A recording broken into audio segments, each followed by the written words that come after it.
the chairperson of the association, distinguished scholars, my fellow students, good afternoon. My name is Ikechukwu, and I'm most grateful for the invitation extended me to come and make a keynote contribution to today's discourse. And I'm happy that we all agreed on the topic because it goes to the heart of the matter. Let's dive right into it. I'd like to start with an illustrious quote. And it says, although it may be easy to possess power that is based on guns, it is, however, better to win the hearts of the people and to keep them. End of quote.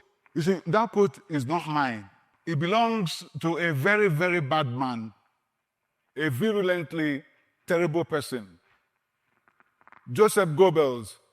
Goebbels was Adolf Hitler's advisor, counselor, very close friend, confidant, his thinker, his philosopher, his propagator, his propagandist. In fact, he ended up being the minister of propaganda for Hitler and Nazi Germany. When he wedded Hitler as the Führer, as the paramount leader, like the president, somebody much more powerful than the normal president because Hitler was a despot.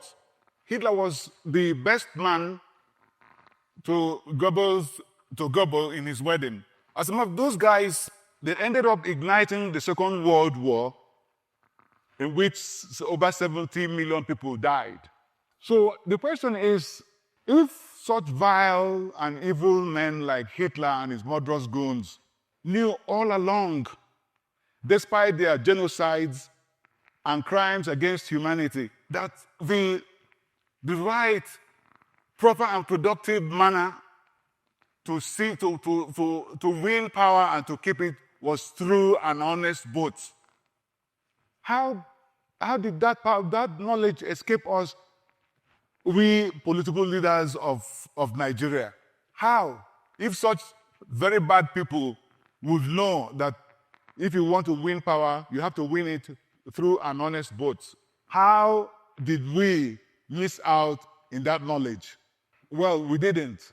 We knew all along that the only potent and exercisable power the people can wield or should wield to hold us accountable is the power of honest vote. In fact, we knew that it is the prolonged absence of honest elections that led inexorably to the mass poverty and gross underdevelopment we have in the country today. Because if the people had been exercising the power of honest vote since 1960, when we had independence till date, Nigeria in 2025 would have developed into a first world nation by all standards and in all ramifications. We would have been like Europe. The problem we have is that since independence, almost 90 to 95% of the elections, parliamentary elections, when we had a parliamentary system, presidential elections, National Assembly, gubernatorial, state and state house of assembly, councillorship elections, 95% of these elections have been outright stolen or rigged or perverted or thwarted or nullified. And that means that Nigerians have never really voluntarily chosen their leaders. Neither have Nigerians ever been governed with their consent. Absence of honest elections makes our democracy a fake democracy, period. And no offense meant to all of us. If we could take Jean-Paul Sartre's epigram on existentialism, the one that rhymes, existence precedes essence, and analogize it to our discourse today, the epigram that emerges will be honest elections precede democracy, because ontologically, the fundamental reality of democracy is nothing but honest elections. Ontology is that branch of philosophy that deals with the study of existence, being, fundamental nature of reality. Put it simply, it means the study of what is, and which, when applied to a concept like democracy, will ask the question, what is democracy at its core? And the answer is honest elections. Could you repeat that for me? Yes, the answer is honest elections. What it shows is that honest elections are not merely a feature of democracy, but it is necessarily the constitutive element of its being. In Nigeria, the simple and painful reason why elections have been rigged all the time is that those people who have been vested with the power of appointing the electoral officers have by themselves been contestants, either by themselves or their political parties or their preferred candidates. They have been contestants in the same elections in which they appointed those who are conducting the elections.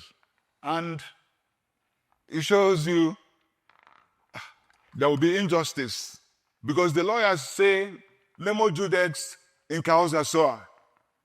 Nobody can be a judge in his own case. Since independence, the power of appointing electoral personnel and electoral officers and electoral bodies have been vested when we had a parliamentary system in the prime minister, and when we had the presidential system in the president. The elections of 1964-65, it was such a big hassle, because the party of the prime minister had a collaboration, or if you may, let me just use it, a civilized word, collaboration. So the party of the prime minister who appointed the electoral officers had a deal with their local allies in the southwest. And the deal was, of course, the electoral body was much more sympathetic or participated in helping the party of the prime minister's local ally win the election. The election was skewed. And the aftermath of that rigging created such a major problem that exacerbated into a cataclysm that almost consumed the nation. When the presidential system came along, the power was vested with the president. And by 1999 Constitution, the power of appointing the electoral officers for the conduct of local government elections was devolved to the state governors. And you see, the world has been looking with askance or with amusement, depending on the inclination, as the Soviet Union-style numbers that have been reported from our local government elections, where the party of the governor scores 100% victory. And the world had also been wondering, all the other elections held where the president has had the remit of appointing the electoral officers. It's the same thing, because they've been watching, listening to the loud cries, demonstrations, protestations, avalanche of court cases that attend these elections. Presidential, governorship, House of Assembly, National Assembly. The last election we had, 2023, we had almost 10,000 cases. Well, as we go on in this lecture, we are not talking about this particular president that is sitting now, or this particular ruling party now, or the governors now. We're talking about generic. That's whoever is there. The people who are aspiring to go there, the people who left, the people who will aspire in future. We're talking about the office, because it's the same. It's basically the same. In fact, the Senate president was quoted as saying that in the upcoming elections, the ruling party was going to score 99.9% victory. Colonel Abubakar Dangiwa Umar, the legendary military veteran who became the democracy and honest elections activist, he took it seriously, because he wrote a protestation to the president. So you need to shun these sycophants who make such predictions to you, inundated with such predictions. And you know how respectable Umar is to all of us. He took it seriously. He took it on a serious note. But on another serious note, it might be disingenuous for me to stand here testing out and self-preciously blaming others when I know that I'm part of the problem. Yes, I am part of that problem. Because all of us, politicians, political office holders, past, present, and military heads of government, former military heads of government, all of us are part of this big problem. Because each of us has at least benefited from a rigged election or acquiesced in a flawed election or perverted an election or superintended or directed the stealing of one election or thwarted one election or prevented the conduct of an election or nullified an election. So all of us, we have to confront this in order to get better. The election of 2007, the presidential election was skewed to benefit one candidate. That's the electoral body skewed the elections in order to benefit one of the candidates. And those of us who were on the same ticket as the presidential candidate got swept up in the same style win like the presidential candidates. I didn't personally go there to rig because of the preponderance of strength of the party in our locality, but there was a reasonable expectation on our part that we were all going to win the election. So I voted and went back. But the results, when the results were announced later in the evening, the numbers were outstanding. Instead of tens of thousands, you saw hundreds of thousands. And then I was wondering, where do these people come out to vote as to get these numbers? So the numbers were bogus. So I ought to have just raised my hand and said, sir, I reject this victory because the numbers are bogus. But I didn't. I allowed myself to be sworn in the Senate, which is an ethical lapse. That's why I'm telling you that nobody can come out here and start blaming others. It's an ethical lapse. Although, fortuitously for me, my election was nullified a couple of months after. So I had the privilege of going back, be running it in a court-ordered election, fresh elections, and winning it legitimately. But I need to ask you, would you say that the win, the later legitimate win, cured the ethical lapse in the first one? What would be your answer? Would it? It would not. So that's why I'm telling you, I'm not qualified to come out here and start talking nonsense and blaming others. It is all of us, but we have to do something. We have to do something about it. I do not want to draw any moral or intellectual equivalence out here. But the philosophy students amongst all of us here will remember that Plato's apology recounted the story. Well, Plato's apology, for those who are not conversant with that, it was a chronicle of the defense of Socrates when he was tried 399 BC for impiety and corrupting, misleading the youths. Of course, actually, it was just a scapegoat. He was being scapegoated because they lost the Peloponnesian War, so they grabbed him because he was going around and criticizing the war and all that and all that. But there was an aside. There was an aside to that story, and that aside was the story of how the oracle at Delphi, we're talking about classical Athens, so they had oracles and all those things. Don't worry about it. So, and most of them is mythology. So the oracle at Delphi, speaking through Pythia, the priestess, declared Socrates the wisest man. Socrates was the wisest man, and not because he had intense knowledge or because he was the repository of all knowledge, but because he knew that he knew nothing. And that was unlike the sophists who went around thinking that they knew everything. So the fact that Socrates knew that he didn't know gave him the clarity to know that he had to pursue knowledge, and knowledge he pursued, he did.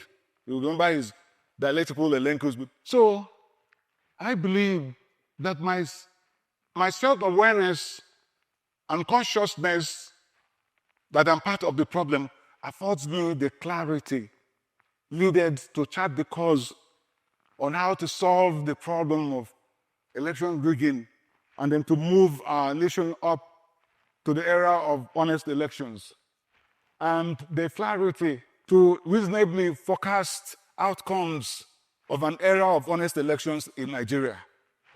And so permit me to inform you that although it is very, very important to make bimodal voter accreditation system and electronic transmission of results by IREV all legally mandatory in the conduct of our elections in Nigeria. But I'm sorry to disappoint you that BVAS and IREV cannot solve the problem of electoral rigging in Nigeria without the neutrality and impartiality of the electoral bodies. Because those systems are vulnerable to manipulation. All those who direct, plan, superintend election rigging in Nigeria are the top leadership of the electoral bodies, who working with the politicians, work aggressively to skew the elections in favor of the persons and the political parties under whose auspices they were appointed, and who stuck in their visceral determination and unshakable resolve to steal elections in favor of their masters, will bring to bear on their quest this particular information I just gave, that these systems, the IREB, BVAS, are susceptible to manipulation, and that they can even manufacture logistical problems, infrastructural and logistical problems, particularly internet connectivity and power supply disruptions, and then turn around and take benefit of those failures. That they can manipulate the back-end data. They can do that. And that they can engineer system dysfunction and malfunction and exploit the resulting glitches.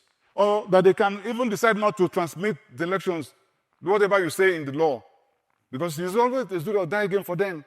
That they can decide not to transmit the result electronically or delay it until it is useless. All the point we're making is that BVAS and IREB cannot help much with election integrity without the integrity of the electoral bodies. And you and I know that the existing electoral bodies today in Nigeria, at the federal, at the state levels, they are not working for honest elections. They are rigging elections in collusion with us politicians for the benefit of those who appointed them. And therefore, the only way to ensure impartial, neutral, honest, transparent, free and fair conduct of elections in Nigeria is to devise a means by which the electoral personnel, these electoral bodies and personnel, by which they are appointed independently of us politicians, especially the president and the governors. I'll say it again, that we must find a way to make sure that the president and the governors do not influence or direct the appointment of electoral officers. Regarding outcomes, the outcomes of an honest election era, I took the liberty of commissioning an analytic study on what our future prospects would be if we conducted and experienced 3 consecutive cycles of honest elections in Nigeria. What would be our future, our fortunes, or our disadvantage if we can have honest elections, say, from 2027, and then we'll have honest elections again 2031, and we'll have honest elections again 2035. How would we fare? My study finds out that in the first cycle, which will be like 2027, the number of ethically minded and morally courageous, freshly elected politicians will be greater in number than the usual politicians like us by a ratio of 52% good and 48% not so good like us. And then in 2031, it will even get much better because the ratio will be 80% for the good and 20% for the not so good like us. And in 2035, the third cycle, it will be 99% good and 1% not so good. So can you see that what we have is a total makeover in quality of candidates? Can you see that? Gentlemen and ladies, can we see that? Yes, let's clap for Nigeria. We are making progress. It's good for us to have this discussion so that we see that some people have lost hope in Nigeria. I have not. I'm very optimistic of the country. All we need to do is to do it right. And our pathway to doing what is right is honest elections. And then you may be wondering, what about those politicians like us who squeaked through in this election? What will happen to us? Why do you have to have bad ones like us in the mix? Why? But I'm telling you not to worry, because in the era of honest elections, the people are now the sovereign. The people that have now gotten the popular sovereignty, the people's power, and that power is the power of vote. It is now the people, they are the new sheriffs in town. So both the good and the bad know that they will be thrown out of office unless they deliver people's-oriented projects and deliver good governance. And I'm telling you, it's not going to be from four yearly basis. The people are not going to wait to throw bad people, bad politicians, bad officers out of office. They're not going to wait for 4 years because the recall process will now be activated. And it's not like that one they tried to use in Kogi State. The one they tried to use in Kogi State to recall somebody. And our own INEC saw through it. Imagine when our INEC says that what some electoral process is bad. You must be thoroughly, thoroughly bad for INEC to say that. In the new dispensation under that era of honest elections, the people will be the sovereign. You know, Machiavelli tended to turn it upside down because he kept talking about, in his book, The Prince, he kept talking about the prince, the sovereign. Because the sovereign is not the president. The sovereign is not the National Assembly. You know, Machiavelli says that it's better for the sovereign to be feared than be loved. The sovereign under our constitution are you people, the people. So you now have the instrument that will make the politicians now fear you, and that is the power of honest vote. My study finds that these new politicians, these new officers that have been elected, where the people are now watching closely with their power, they would move quickly to do the people's work. And the first thing on their table is that they're going to legislatively set up an independent anti-corruption system. You know, the system in which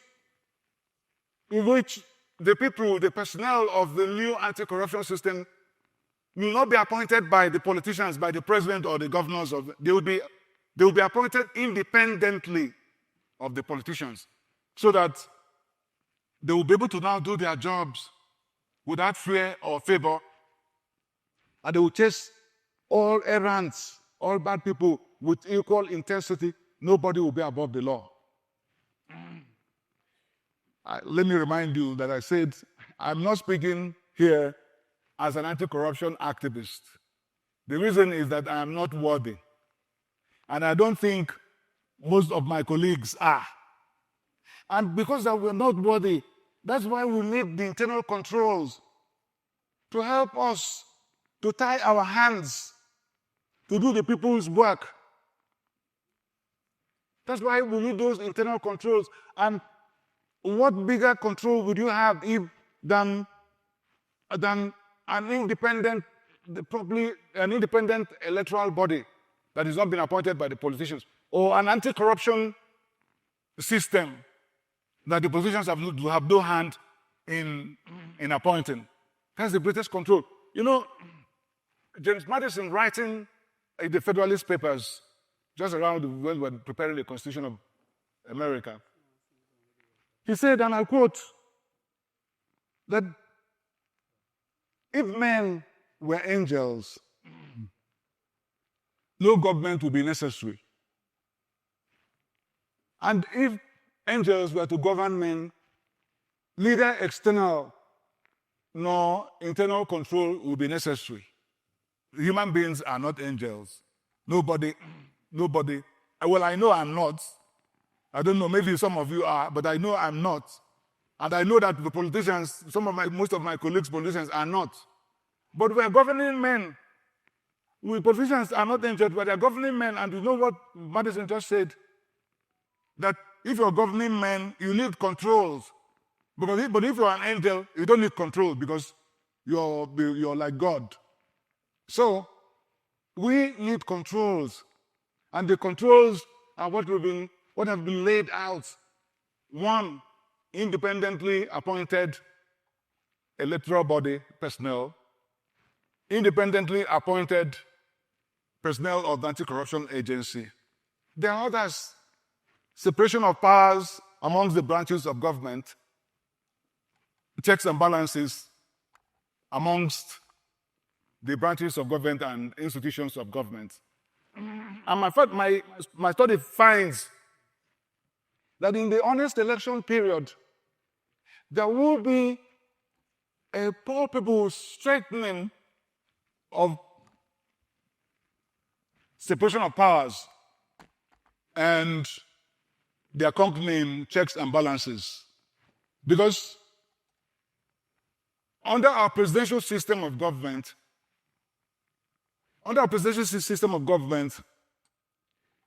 the branches of government have been made constitutionally and purposely made separate and equal in order to avoid tyranny and maladministration, so that one person cannot take all the power and use that to begin to oppress others. That is why it's like that.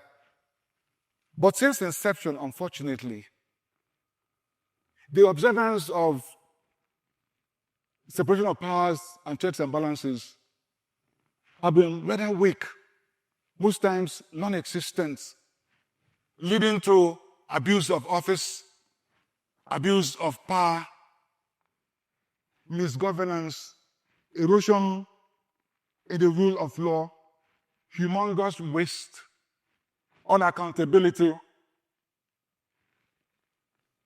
untransparency,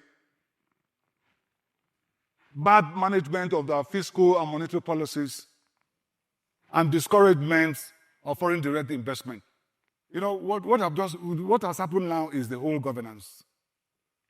Once one arm of the government is not checking what the other arm is doing, what you have is all I've just enumerated. That is that. The National Assembly has been called out many times and by so many people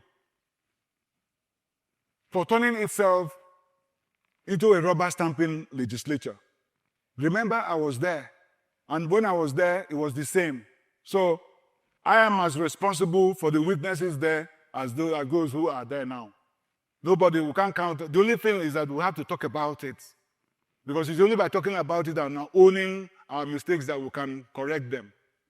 So just remember that yours truly here is as guilty as others. There's no I'm sorry about it, but that's the way it is. You know, I was watching Tunde Bakare, Pastor Tunde Bakare. We vented fulminations, demonstrations, you know, with invectives.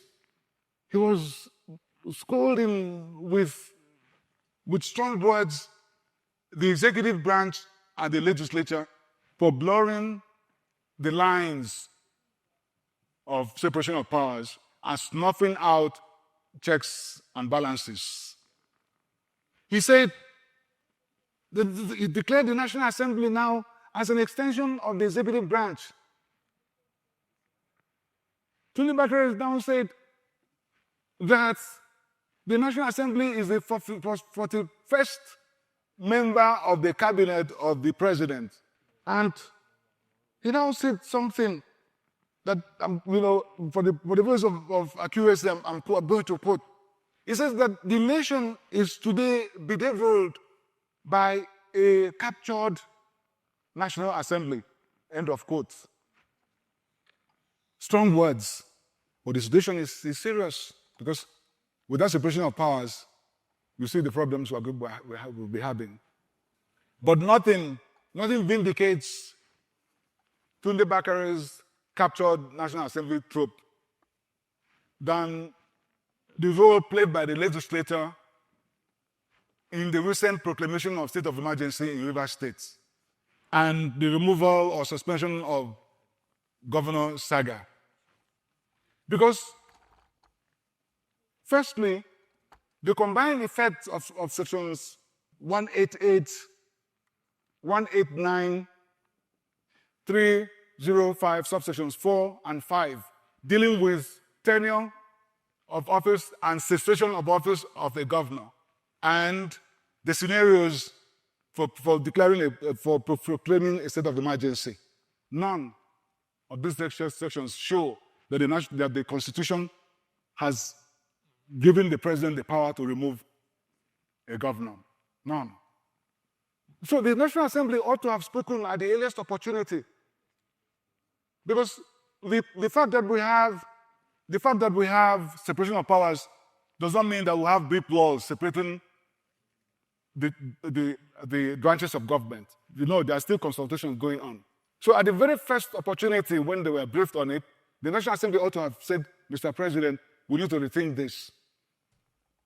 Because you remember watching our sitting Vice President, Elijah Shetima. By the way, Shetima, he speaks beautifully well and with good cadences to his tone, and he's very weighty. So I like watching him speak. I saw him, I saw the flicker where he was speaking, I put it on, and he was indulging himself in reminiscences. He was remembering how he would have been removed as the governor of Borno State. He was almost removed as the governor of Borno State by the then president. But for the intervention of the then Speaker of the House of Representatives, Aminu Waziru Tambuwa, he advised the president then, he said, Mr. President, you do not have the power to remove an elected councillor. How much more an elected governor? And of course, with the concurrence of opinion with the Attorney General and some other senior counsel, that the then president pulled back. So this is what was expected in this scenario, that the National Assembly ought to have spoken immediately. We said, Mr. President, please, let's rethink this thing so that we don't make any mistake. It doesn't seem that happened. And secondly, the Constitution provides a backup, because by virtue of sections 305, subsection 6b, the proclamation of emergency by the president dies a natural death in 2 days if the National Assembly is in session, or in 10 days if they are not in session and ought to be called back. Unless the National Assembly approves the proclamation, and then it gains life. Otherwise, it's dead. And the approval, as mandated by the Constitution, will be by concurrent resolutions of the Senate and the House of Representatives, supported by at least 2/3 majorities of all senators and all members of the House of Representatives. Meaning that we needed at least the minimum 73 senators and 240 honorable members of House of Representatives to approve, to give life to the proclamation of emergency. Otherwise, it dies. And how do you know if a number of 73 is met or 240 met? Is it not by counting? How do you know that we have 73 here? Is it not by counting? It's by counting 1, 2, 3, 4, 5, and so on. But the people are aghast because they say that most shockingly that the National Assembly, saying that perhaps they didn't have the numbers, resorted to a voice vote. Voice vote is usually by estimation. You know, when the Senate President will say those in favor say aye, everybody will say unison, aye. And when he says those against say nay, they will say nays. So ask yourself, how is it possible? What all of us here shout ayes, and some shout nays. How do you know the number that shouted yes and the one that said no, without division and enumeration? So you say it. So as far as the people are concerned, they think that the National Assembly did this in order to please and appease the executive branch. And therefore, what you had was a voluntary abnegation of its equality with the executive branch. You know, James Madison, when he was making an argument back in the days, 1770, before the proclamation of independence of America and then the writing of their Constitution, he argued so much for the separation of powers. And the reason, his own reason was different from some of the Enlightenment philosophers like John Locke, Baron de Montesquieu, Thoreau. James Madison brought a different take to it. He said the reason why you need separation of powers is that each branch will jealously guard its territory to make sure there's no encroachment from one branch on the other. Meaning, the legislature will make sure that the president doesn't touch their powers. The president will make sure that the legislators don't touch their power, and so on. You see, unchecked power will self-accumulate. It self-accretes and creeps into power absolutism. But it was John Locke who devoted his first treatise in his work, The Two Theses of Government, to systematically offer a rebuttal and reputation of propagation of absolutism and despotism. Because he's saying that the power of man, the absolute authority of man in his house, is extended to that of the king. You know, his book was named his book Patriarchy. Patriarchy means the rule of the father in his house. But this man says that the same way the father has absolute power in his house is the same way the king or the president has in the realm or in the country, because the president is the father of the nation. And the power of the father in his house and that of the president as the father of the nation have been genealogically tied and traced to Abraham, our first father, who received his power from God. And therefore, that the president's power is a divine right from God. To me, it's utter craft. Nonsense, really. Utter craft. And he wasn't the only person advocating absolutism, because Thomas Hobbes also was talking absolutism, but on different premises. Thomas Hobbes says that Well, I mean, our nature in man is that we're in a state of anarchy.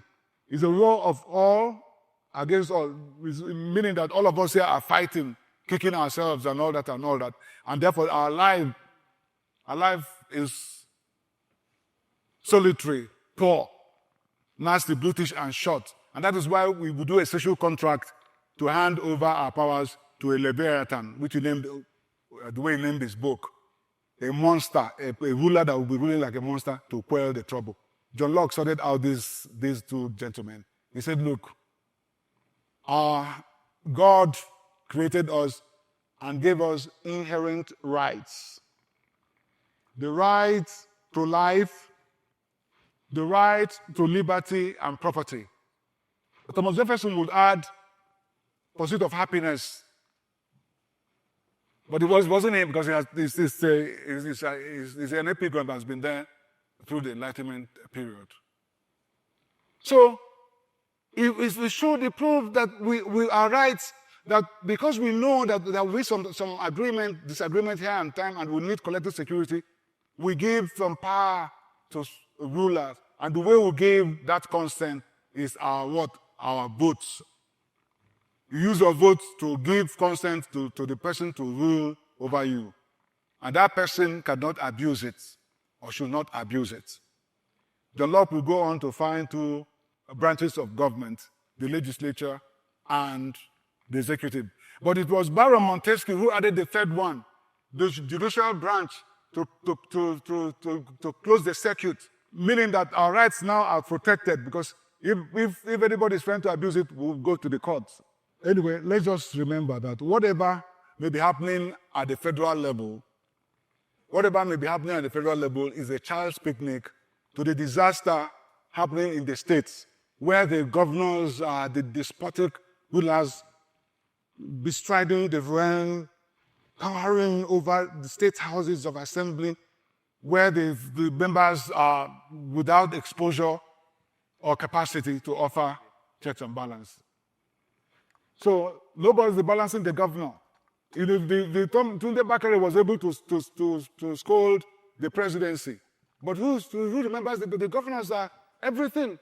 The governor is the legislator and the executive. Because he's elected executive, but he owns the legislature in his pocket. Whatever he wants, he does. Any bill he wants to pass, he passes. And John Locke spoke patiently when he said, and I quote, that it would be too tempting for human weakness, which is so naturally inclined to seizing power, if those who are vested with the power of enforcing the laws are also given the powers of making them. But that's what is happening in the States. Yes, that's exactly what's happening in the States. You could actually describe the governors in the words of King Louis XIV when he says, "La sate moi." The state is I, or I am the state.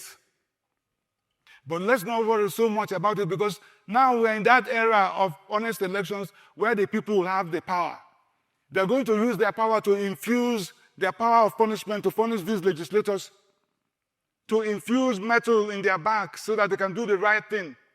And they use that power to also oversight the executive, to know when it's overstepping its bounds. And because of the fact that we're holding elections that count, you don't need to go into the big party, with structure, because structure is the ability to rig. In the locality, you just put your name in the small party.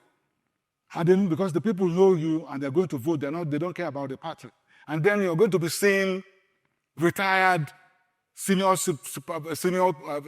public servants, family secretaries, directors, judges, professors, lecturers, retired who retired to the village. They'll be able to now go, because we were kept away before because of the nonsense kind of elections we'll do. But right now, when we're getting it right, they will come out, engage, offer themselves up, be elected, and they will march to the headquarters of the state to give oversight and check and balance to the governor. we're heading towards making progress. So my study finds that with these primary fruits of honest election, which were counted now, the first one is the elections. Elections in themselves are fruits of honest election just by themselves without any further purposes. Because anytime you hold an honest election, what you see is that it imbues a feel-good factor. It imbues state of well-being and confidence in the polity. People have hope because they can look and see that the people they elected are going to do well. And then you see the independently appointed members of the anti-corruption system. And then the separation of powers and the accompanying checks and balances. And above all, the greatest of it all is more ethics in government, because now the quality of the people who have been elected have improved dramatically.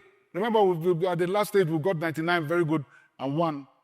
So with this, there was a dramatic change in the fortunes of the country, because now the government is equipped with personnel, with the structure, with the laws to deal with insecurity.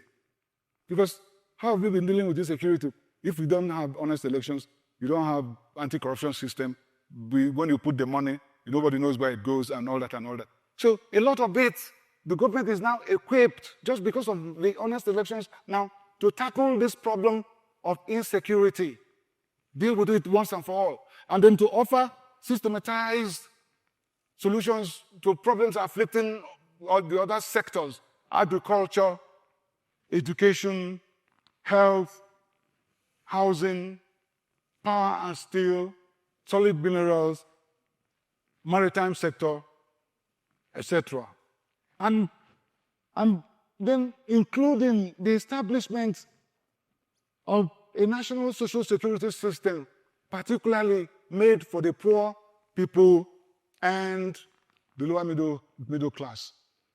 And with all these, the number of Nigerians that are poor, today standing at about 150, 170 million, will be reduced by as much as 70% in this period, this 3-cycle period of honest elections.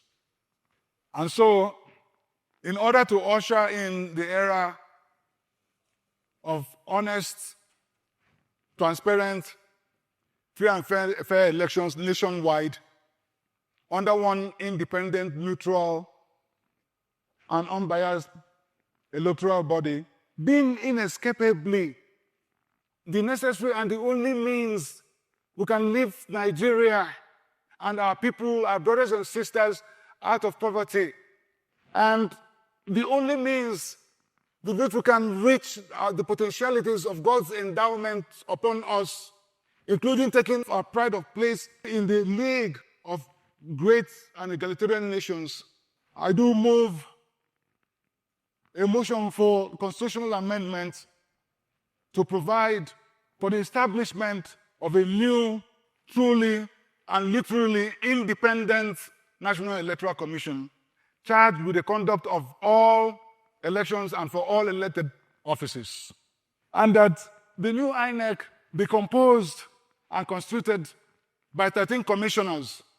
6 of the commissioners will be elected by the underlisted 6 Nigerian labor and professional organizations. And 6 commissioners will be nominated by the United Nations from across the world.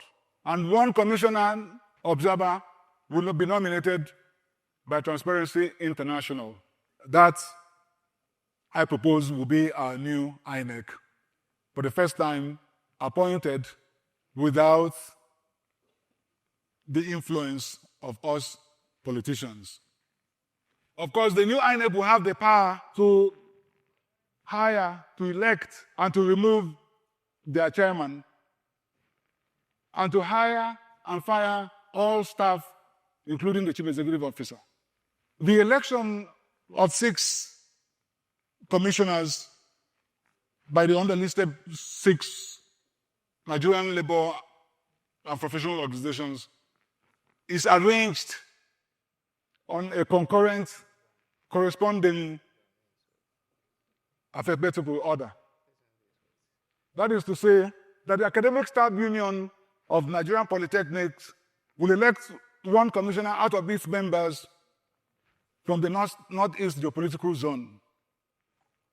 And the Academic Staff Union of Universities will elect 1 commissioner out of its members from the North Central geopolitical zone. That the Institute of Chartered Accountants will elect 1 commissioner out of its members from the Northwest geopolitical zone. That the Nigeria Bar Association will elect 1 commissioner out of its members from the Southeast geopolitical zone. That the Nigerian Medical Association will elect 1 commissioner out of its members from the Southwest geopolitical zone. That the Nigerian Union of Journalists will elect 1 commissioner out of its members from the South-South geopolitical zone. Politicians and those who have held political offices will not be qualified to be elected to serve in the new INEC. And the United Nations and Transparency International will not nominate a Nigerian or any person indigenous to Nigeria. Their own nominations will come from their staff. And it will be the responsibility of the president at the appropriate time to receive and collect the names and curriculum vitae of the nominees and nominees-elect for transmission to the National Assembly for confirmation. No commissioner-elect or nominated may be rejected except with the concurrent resolutions of the National Assembly, the Senate, and the House of Representatives by resolutions supported by at least 2/3 majorities of the Senate, all senators, and 2/3 majorities of all honorable members of House of Representatives, and all voting in person. Voting in person in a secret ballot televised in real time. And for the purposes of this exercise, voice vote will not be lawful. I must hasten to add that the establishment of the new INEC will not impede or be a setback to the strides made in the devolution of powers to the state government, because in this instance, power has been taken from the governor regarding appointments of electoral bodies in the state, and from the president regarding electoral bodies covering other elections, and vested in a neutral body in order to trigger processes in motion for lifting Nigeria out of poverty. Let me clarify immediately that nominations by the United Nations and Transparency International will not in any way violate our sovereignty, because it is Nigeria as the sovereign nation that will make that request to the United Nations. It's Nigeria as a sovereign nation will make that request to the Transparency International. And United Nations and Transparency International would gladly accede to our request, because like all other development institutions and people of goodwill around the world, they rightly regard stealing of elections and rigging of elections as the worst and most destructive corrupt practice. And the United Nations has been undertaking anti-corruption programs and agencies in various countries with which it reaches agreement, like El Salvador, like Guatemala. And just the other day, the president of Honduras, Xiomara Castro, dispatched a letter to the United Nations pleading with the United Nations to come to the country to establish, man, and run an international commission against corruption and impunity. And they've already signed the agreement. They are now in the implementation phase. So they'll gladly make these nominations. And they have a vast pool of bureaucrats, of public servants, of anti-corruption experts, that they can choose from all over the world, including Africa, in Middle East, in Asia, in the Americas, the Greater Europe, Caribbean nations. They can choose from anywhere. Because they would love to be part of this liberating effort of Nigeria to emancipate the people out of poverty. I've taken the liberty of preparing the draft bill for the amendment of the Constitution to provide for the establishment of the new INEC. And I'll be making that public, after which it will be submitted to the National Assembly for consideration. So, in conclusion, I will urge all of us to remember always that a supermajority of our people, our brothers and sisters, have for far too long been hijacked, kidnapped, and they're buffeted with hunger, disease, illiteracy, squalor and slum dwelling, unemployment and insecurity, all because of misgovernance principally made possible by stolen elections and rigging of elections and governing without the consent of the people. And so I will ask that all of us should stand up, or everybody in the country should stand up, so we join our hands with our sweat in shooting down these maladies with the strongest arrow in our archery and with that golden bullet of ours, namely honest elections. And then shall we march triumphantly into the outstretched hands of prosperity and prosperity. God bless Nigeria.